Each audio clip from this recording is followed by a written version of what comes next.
rolling. Hi guys, welcome to our YouTubes. We're really excited to answer your questions, and we have a ton of them. And this is gonna be super random, like we're not dividing it up. Yeah. So there was a lot of like blogging questions, personal questions, just different ones, so. Yeah. So I think it's just gonna be really fun to watch and to just be random and fun and spontaneous in our answers. Yeah. All right, I'm Viv. She's Jules. And let's get started. All right, let's get in it. How did we become friends? You stalked me. You messaged me. Wait, really? No. I think we met at an event. Yeah, we did. And then I pursued her as a girlfriend. Yes. You did. Basically. She asked me out on a date. Yeah, we've been on a date. We've been on a few dates. I feel like you just know when you bond with someone and when it's easy, and actually when you could talk more about just the blogging career. It's like, oh, like she's a friend. Yeah, like we like established a friendship, yeah, which was nice because it's not always like that, especially in the industry when you meet people. It's like, I don't know, it's always about something, and it was just kind of like natural for us. We met at an event and then just like kept it going. Yes. Recently too. Yeah, no, we met like a few months ago. Yeah. It was pretty recent. Yeah. Can you make a living doing fashion blogging? Or blogging in general, I guess. Yeah. I mean, that is both of our jobs. I think at first, for me, I think for you as well, like it didn't start off being like, this is what I want to do as a job. Right. It was kind of a hobby. Not at all. I loved sharing outfits and beauty tips, which I got more into later. And then people just kind of liked what we were putting out there, and then eventually turned into like brand relationships, and it turns into a job. But it's more about, I think, like really, like I graduated from college, moved home, and this is the only thing I wanted to do, so I just like kept doing it, and it just happened to turn into a job. Similar to Jules' story, I went to nursing school and I did my blog as like just a hobby. Honestly, like mental health. For me, I got out of a really terrible relationship, and before I got accepted into my nursing program, I was kind of like, what the F do I do with my life? So I had no job, I lived at home, whatever, we'll get into the whole story after. But yeah, it started out as like mental health, an outlet for me, a hobby. I would go to coffee shops, this and that. While I was in my nursing program, I just continued because I enjoyed it so much. By the time I finished my nursing program, my account had kind of grown. So, and then after that, I started getting reached out by brands, and they were like, what are your rates? And you're like, what? I'm like, what does that mean? Yeah. What are my rates? Like, what is the definition of a rate? Yeah, it's definitely something you have to like figure out. Yeah. Like there's no steps to get there. There's still days where I'm like, what? Like, how do I do this? What am I doing? Yeah. But you kind of just like figure it out, especially if you're surrounded by like other girls that are doing the same thing. Yeah, I think it's really beneficial to find people in the same, I don't want to say industry, but industry. Yeah, that are willing to help. Yeah, and like I know a handful of my friends are like, hey, like what do you think I should like say for this type of collaboration? And it's just so helpful. But to answer the question, yes, you can make it a full-time job, and you have to work as hard. It's not like I've been doing this for 3 thing, years, and like everyone moves at a different pace. It's just kind of like there's no right or wrong answer. Yeah.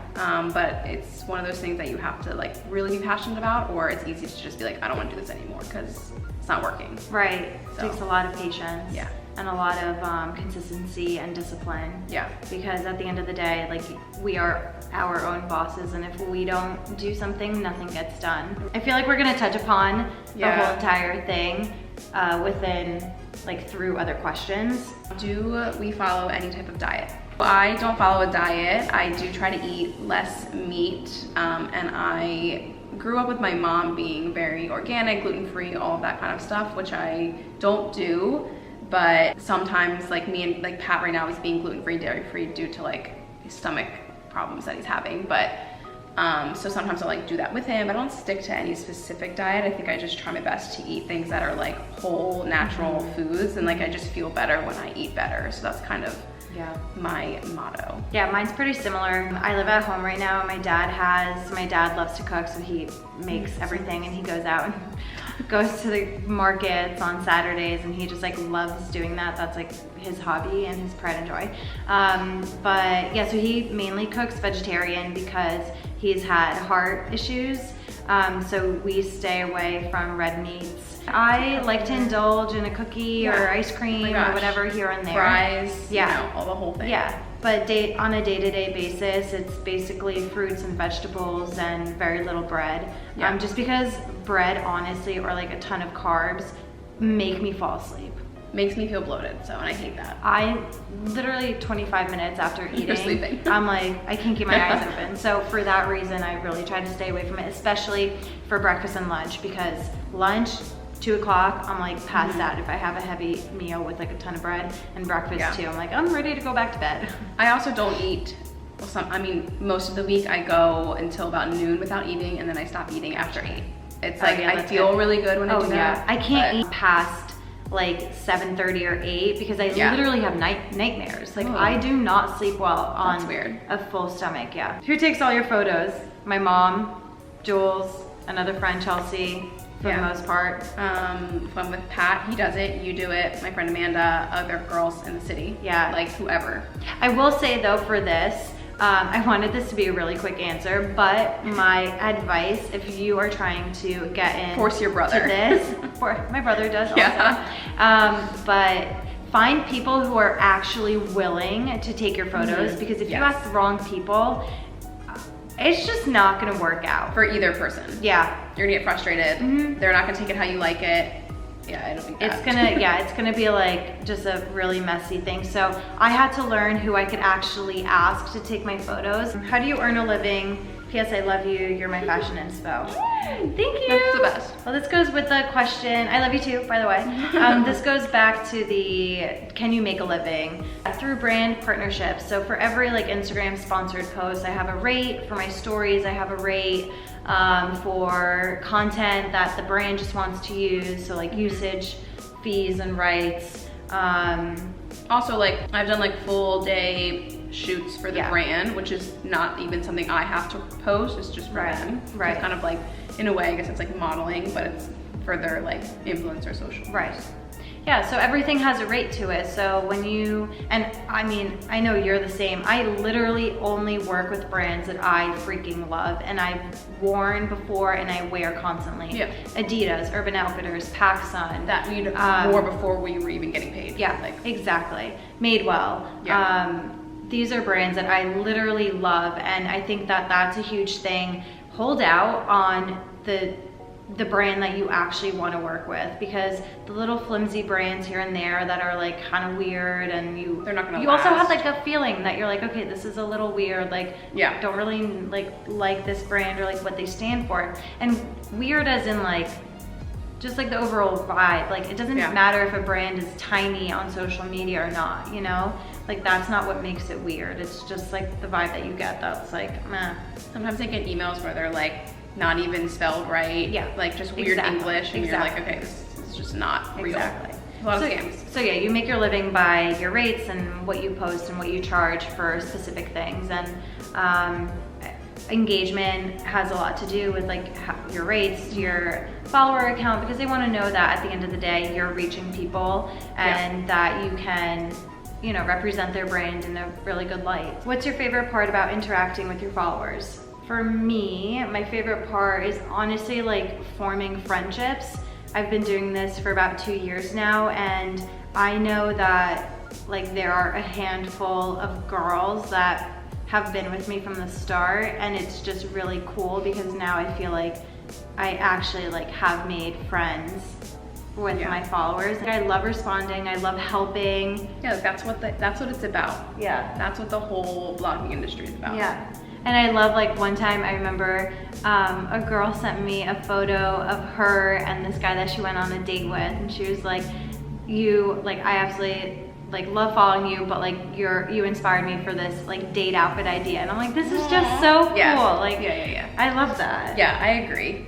I feel like it's kind of just nice to respond to people, especially when you get like a ton of messages, and I know there's like other people that don't ever answer, and it's like that's just not the point of this platform. It's not the point. So we really like spend time like going through that at the end of the day and like responding to everyone, because if I was following someone and wanted to like for the purpose of their fashion or whatever it is that they're sharing, it's like if I have questions I expect an answer. otherwise. Point. Thoughts about relationships being single in your 20s? Ooh. Well, Jules, I have not engaged. been single in my 20s. No, I was when I was 20. I think honestly, just have fun with your life and continue on to do things for yourself. And I think that if you have an open heart for it, then keep an open heart. And if you're in a position where your heart is closed off and you're selfish because you want to do A, B, C, D, E, F, like before you even meet anyone, then go ahead and do Everyone that. has a different plan, path, whatever it is. Yeah. Best place to meet guys, bars, mutual friends, fitness classes, out and about randomly. Girl, if you figure it out, let me know, because no, I honestly think just going out with your friends and like, don't be afraid for you to make the move too. And if someone, that's how I met Pat. So. Yeah, she made a move. I gave him my number and I reached out to him. So there you go, exactly. It works. All right. How do you start a blog, stop being nervous, get over the fear of just going for it? Oh, these are good. Question. Okay, so break it up. What's the first question? How do you start a blog? How do you start? Literally, you just have to start. Literally, like sit down. Someone right now. told me to just do it, and I was like, I have, like, okay. Like right now. Literally, after this video, go ahead, sit down, Google WordPress, Google Squarespace, get an account, get a domain, start it. Like, it is all by taking action. And I am so passionate about this because I was like, I'm going to start a blog. And I remember calling my sister, and my sister was like, great, like when, how? And I'm like, right now. Yeah. I literally sat down for 4 days and I like chatted on Squarespace with like, oh my gosh, you know, the little like Alexa girl on the side chat thing. I'm sure it's a person, I'm sorry Alexa. But you know, like how do I do this? How do I resize a photo? How do I link another website? I was completely clueless. I think it's also like get on all the platforms. Like obviously the blog is the only space that's gonna be yours. Yeah. And that's important because who knows what Instagram's gonna be. Like everyone would be out of a job if Instagram left today. Right. So having your own blog is really important. Super Getting on important. YouTube, like, you know, TikTok, I don't know. Oh, I love TikTok. We're gonna make some TikToks. Oh my God, so, we have to. I know, we should. So, and then I think being patient. You have to be patient. You have to know what you're putting out there to your audience, like what you want to get across to them. Because if you're doing a bunch of different things at once, it's going to be hard to like stick to what you know. The main answer to this, how do you start a blog, is to just do it. Get over the fear. I paid a year subscription for my WordPress, my Squarespace. From the sale. And I was like, you have to put up money and it's an investment. Right, and I'm like, okay, well, if I'm gonna make this worth it, like I'm gonna blog once a week and make realistic goals. Like if you're trying to get into it, then, and you know, you're totally new to it and you don't really know what you're doing, make your goal to post once every 3 days on Instagram and post 1 blog a week. Yeah, I think I only posted once a week when I first started. And like, obviously that wasn't enough, but I didn't know until it got bigger and I started like needing to post more. No, but that's fine, but that's you starting. So it literally is just you sitting down and physically starting. Like the perfection that you think in your head, like you want to achieve, you're never gonna get there if you don't even start right now. And it's not gonna look pretty. You're not gonna, you're gonna look back and be like, what the hell? Yeah, was I still doing? do that from like 2 months ago. Okay, but you wouldn't be able you wouldn't be where you are if you didn't do those things, you know? I think like getting over the fear too is like,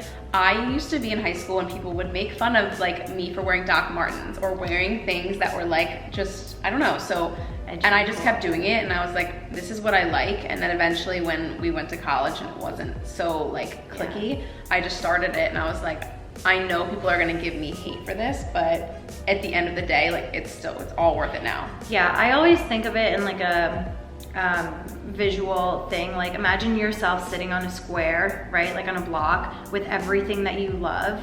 Like it is your choice to let someone else go ahead and stand on that block and judge you. Like that is your space, that is your block. So way to put it. Yeah, so if you are getting caught up in what people are saying, you're literally allowing them to step on your block. So don't do that. Like that's your block and that's your happiness. Don't let people step all over it. Boom. Are your freckles real? They look like a filter but are so cute. No. They are. Oh, I have little freckles. Yeah, they come out in the sun. One. But yeah, the ones that I'm using, I just think that Instagram filter is just so cute. I also got a comment, why do you always use the freckles? Because it's cute. Are you dating anybody? TBD. What? What? To be determined? Let's get the dirt. No, not Later. dating. Going on Dates. That's dating. That's yeah, dating. but not Do anyone not have a specifically. boyfriend. Yeah. Do not have a boyfriend. Single. Very single. Tips for keeping eyebrows full. Do we have full eyebrows? Okay, we have you really know dark what? hair. That's why. I was filling them in with a pencil. Yeah, that's what I do. And honestly, I look back at photos and they were just too dark for me. Oh, So I honestly, learned a now, tip. oh what? The girl that did my makeup one time for a shoot started here and she only filled in the ends. Oh no way. And maybe that's because my eyebrows are dark already, but it helped because it didn't seem so full. Yeah. But I also have never had my eyebrows waxed. Me I either. think that also helps because I know my friends used to wax the shit out of their Their eyebrows, eyebrows? and now they're like gone. Okay, I've never touched my eyebrows. These are the natural shape, and right now they're not filled in at all. They're just brushed up, which I learned I love to brush my eyebrows up about a year I don't know, ago. mine are kind of weird. Okay. You keep them full? Oh, how do you wax keep them full? Yeah. Boy brow. Or you can like fill them in with like the powder or the liquid. Come There's like closer. Okay. Look like Siamese twins. Okay. How many looks do you guys shoot in a day?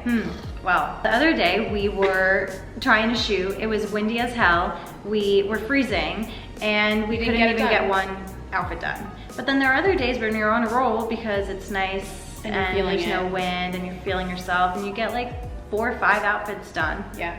When I first started, I was living at home and I would drive up to New York and bring like 5 or 6 outfits and shoot them all. That's what I do. But like sometimes it doesn't turn out, especially if it's not working, then the rest aren't gonna work. You get but- exhausted at the end of the day. Yeah. Now I would say like 1 to 3, depending on the day and the time and Yeah. the light. Yeah.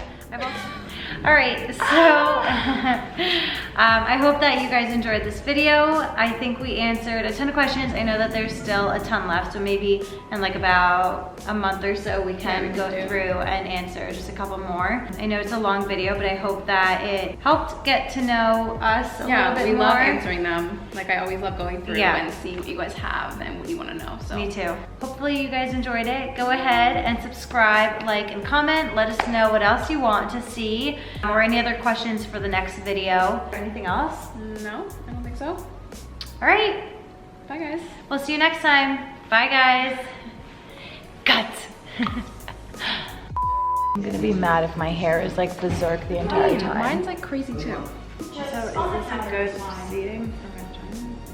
You can't see it, can you? I'm blind, I can't see it.